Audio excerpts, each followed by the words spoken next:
Salut les sportifs explorateurs, aujourd'hui on va voir comment télécharger et importer une trace de course dans Basecamp.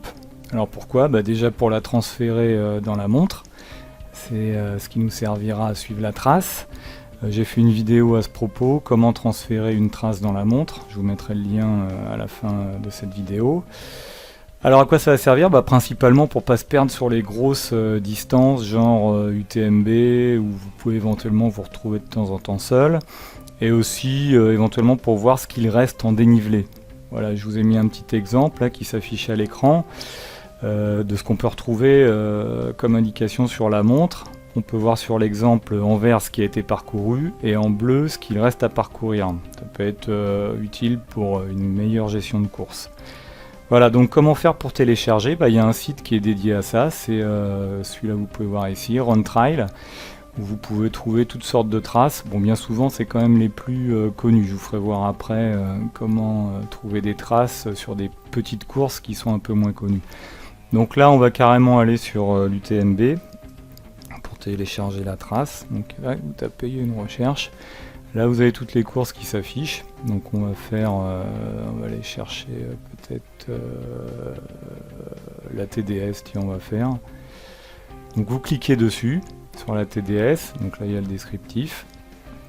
Et le GPX, c'est là que vous allez télécharger la trace. C'est toujours le format GPX en général une trace, c'est le format le plus commun.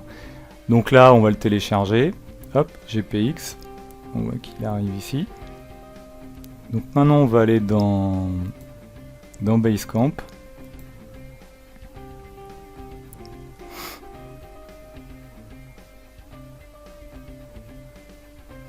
On va se mettre dans ma collection et on va télécharger la trace dans ma collection. Donc vous allez faire importer dans ma collection. Vous allez sur le téléchargement, vous prenez la trace GPX donc qu'on vient de télécharger, hop, importation des données, là on voit que la trace vient de s'afficher. Alors si elle ne s'affiche pas, vous allez sur la trace et vous faites afficher sur la carte, et là vous allez la voir en entière. Voilà, là on la voit, on va la mettre en rouge, vous avez déjà fait voir comment il fallait faire, et voilà. Et là on se rend compte qu'on a la trace en entier. Après il suffira de la transférer sur la montre pour la voir dans celle-ci et pouvoir suivre facilement. Donc voilà, pour ça c'est Maintenant je vais vous faire voir comment télécharger une trace si elle n'est pas sur le RunTrail. On va faire une petite course.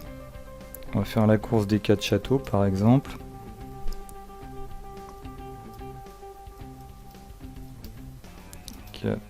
Château. Il suffit de mettre le nom de la course et à la fin de mettre GPX. En général, il y a des gens qui l'ont déjà fait et qui ont laissé une trace quelque part. Donc là, on va aller sur celle-ci.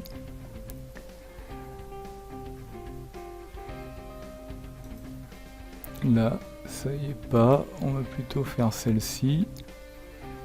Et là, on va effacer ça. Là, on voit que la trace, quelqu'un l'a laissée. Il suffit après de trouver l'endroit pour le télécharger. Télécharger l'itinéraire, export GPX. Tac, c'est ce qu'on va faire. On le retrouvera dans les téléchargements. Et si on retourne sur Basecamp, on va faire la même manip que tout à l'heure. Ma collection, bon, on va effacer celle-ci qui nous sert plus à rien. Ma collection, fichier, importer dans ma collection.